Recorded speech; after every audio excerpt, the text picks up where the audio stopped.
നബിതങ്ങൾ വന്നത് കറുത്തുപോയ മരവിച്ചുപോയ ഹൃദയത്തിന്റെ വക്താക്കളെ സംസ്കരിച്ചെടുക്കാനാണ്. ആയത്തും ഹദീസും എമ്പാടുമുണ്ട്.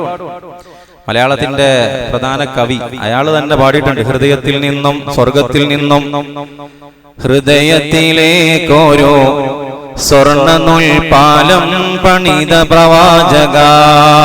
ഇത് സ്വർഗത്തിന്റെ ഗുണം എന്താ? സ്വർഗത്തിൽ സമാധാനമാണ്. നല്ല മനസ്സിന്റെ ഉടമകളെ അവിടെ ഉള്ളൂ. അവിടെ വാടക കൊടുക്കണ്ട, അവിടെ അടിയില്ല, അവിടെ ബുദ്ധിമുട്ടില്ല, അവിടെ തെറിവിളിയില്ല, അവിടെ കുത്തിത്തിരിപ്പില്ല, അവിടെ പാരവപ്പില്ല, അവിടെ ആരോപണം പറച്ചിലില്ല, ഫിത്തിന പറച്ചിലില്ല, സ്വസ്ഥത, സമാധാനം.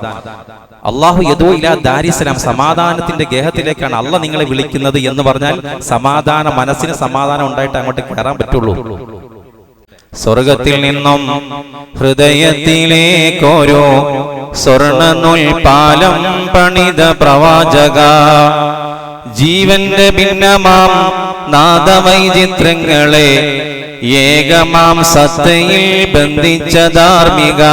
ഇവിടെയാണ് അടുത്ത വരിയാണ് ആ ജനങ്ങൾ, ആ സഹാബാക്കളുടെ മനസ്സിന് പറയാം.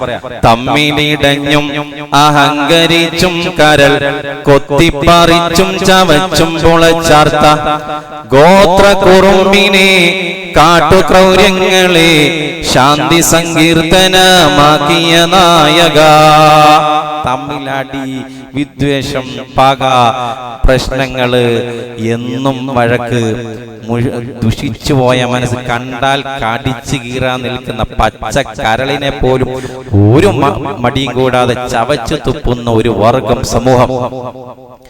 ആ സമൂഹത്തെ ശാന്തി സങ്കീർത്തനമാക്കിയ നായക, സമാധാനമുള്ള മനസ്സിന്റെ ഉടമകളായി വാർത്തെടുത്തു മുഹമ്മദ് മുസ്തഫ. മുഹമ്മദ് മുസ്തഫ കറുത്തുപോയ മനുഷ്യനെ സംസ്കരിക്കാതെ എന്ത് നിസ്കാരം? കൽബ് നന്നാകാത്തവന്റെ എന്ത് നിസ്കാരം?